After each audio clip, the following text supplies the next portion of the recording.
The newest episode of the final season of Fear the Walking Dead just aired a little bit early, and I just watched it, and I'm about to review it for you guys, give you guys my first impressions, my first reaction to it. I want to say right off the bat that I was actually surprised by this episode of Fear the Walking Dead. This might be my personal favorite episode of Fear the Walking Dead since season 6. Before I get too in-depth into my review, I want to let you know that there will be some spoilers here. This isn't going to be a play-by-play. I'm not going to talk about every single thing that happens. But I'm going to talk about just the major things that I liked and the major things that I disliked. But also, before I get into it, subscribe. I talk about the Walking Dead universe all the time on this page. I talk about every single episode as it airs. But I also talk about other TV shows, I talk about movies, I talk about horror video games, and I do trailer reactions. But anyway, at the very start of this episode, we're reintroduced to characters that have been MIA since the very end of season 7. One of those characters being Luciana, who has set up shop in a gas station, and she has a sign up that says,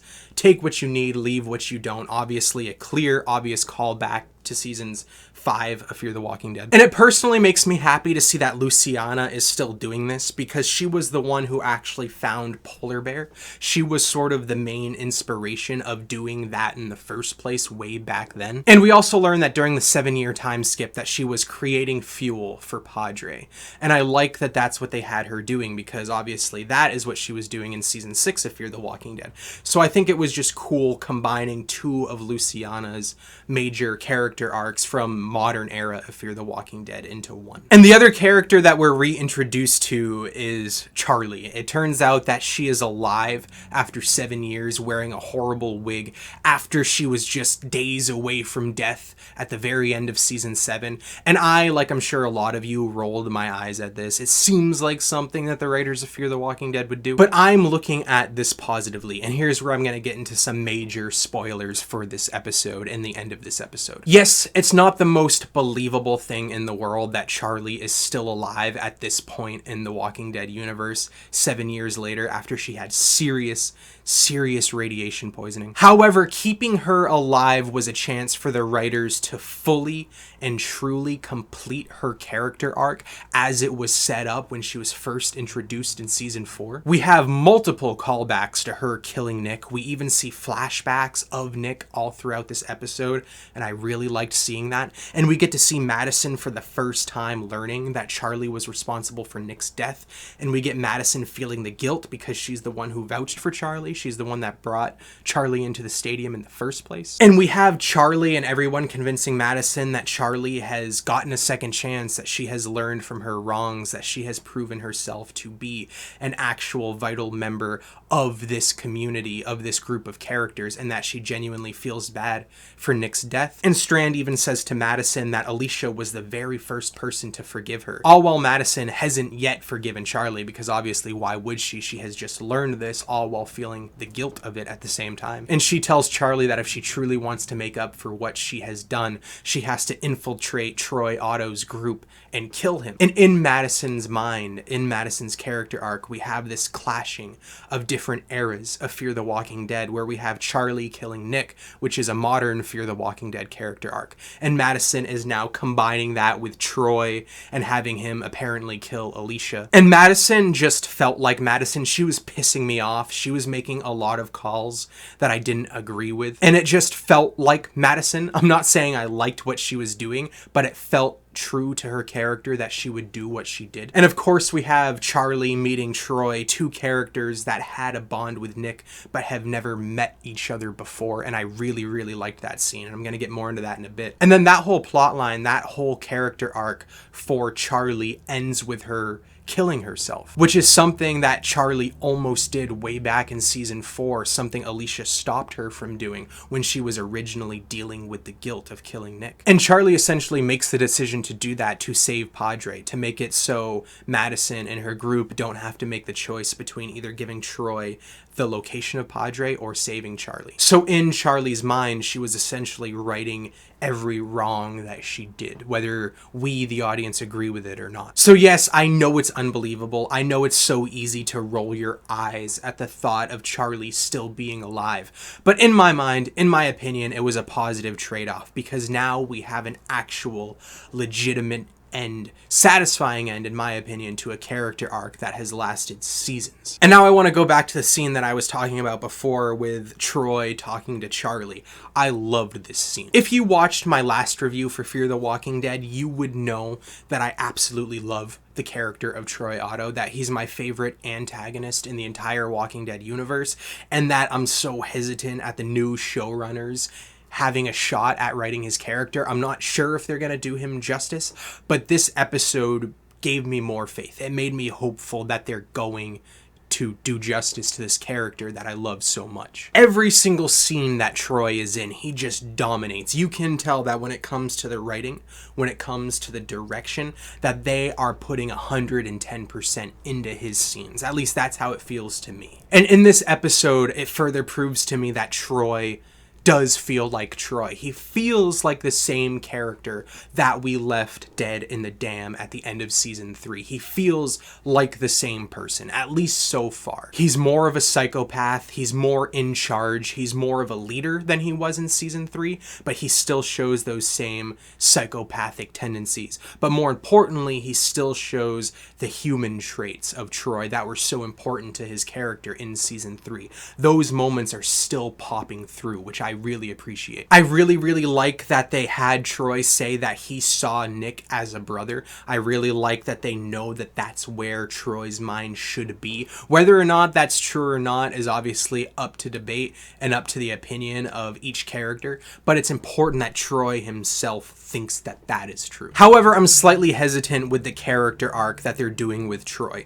There's a scene in this episode where Troy says again to Madison that she has taken everything from him. And obviously Madison says, is this about Jeremiah? Is this about the ranch? And Troy says, do you really think I give a shit about my old man? And then in my mind, I got so excited because I thought that the writers were going to do something really cool and combined the themes of season 3 with the modern themes of Madison specifically as a character. And honestly, of Fear the Walking Dead, the whole as a TV show, I thought they were going to combine them in one when it came to Troy's character arc. Because hear me out for a second. Troy in season 3, obviously, he started that season as a straight up villain. He had people tied up, he was executing people, he was experimenting on walkers. When season 3 began, Madison had a spoon in his eye and he was a straight up villain. But as that season progressed, Troy more and more got integrated into the Clark family. There came a point where again he started to see Nick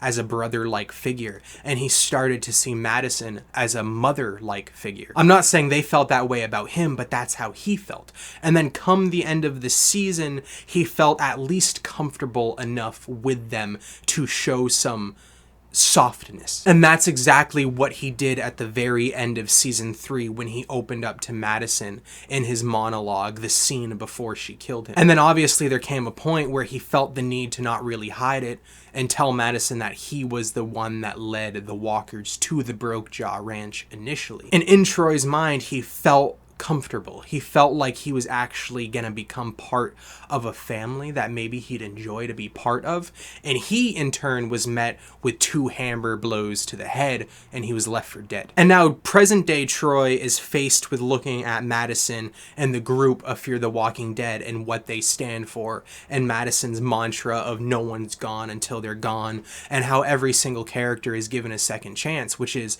a huge theme of the whole show of Fear the Walking Dead. No one's gone until you're gone. That's exactly what Charlie went through. That's what Strand is going through, and Strand has been through a million times. And Troy is faced with looking at this and seeing how every single character is given a second chance, but he was denied that second chance years ago. He never fully got to get his second chance to prove himself. Instead, he was left for dead in Mexico, and he was forced to be even more of a villain than he was before. I really wish that's what they were going for, but instead it's revealed that Troy has a daughter, and he had a daughter with someone that pulled him out of the rubble and truly gave him a second chance, and that somehow Madison is responsible for that mother's death, which I've been thinking about that all morning. I don't know how that could be the case of anything that we saw. So it's kind of apparent to me that they're gonna have some event take place in the in-between time between season 3 and 4.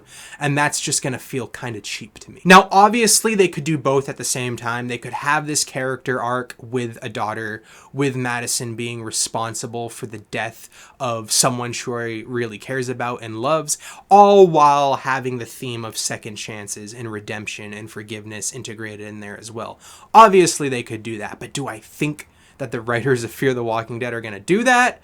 I genuinely don't know. But anyway, I'm going to rapid fire some other thoughts that I had of this episode. Daniel, I really like Daniel's character arc in this episode, and I feel really, really, really bad for him because Daniel is just this old man who's trying to right his wrongs, and he's trying to do right by everybody, and he cares about people deeply, but he's left just dealing with the mistakes and the failures of other characters. And he had to deal with Ophelia's death, and now he's forced to deal with Charlie's death. And it's just super depressing, but I'm super excited to see where his character goes next. And then Strand is left in a position at the very end of this episode that I'm so happy he's currently in. Because in season 7, Strand created this community, but it was a bad community. He was a dictator, and he was killing people. But at the end of season 7, he was given a second chance by Alicia to fully change himself, fully right his wrongs, and prove himself. He was given that chance by Alicia.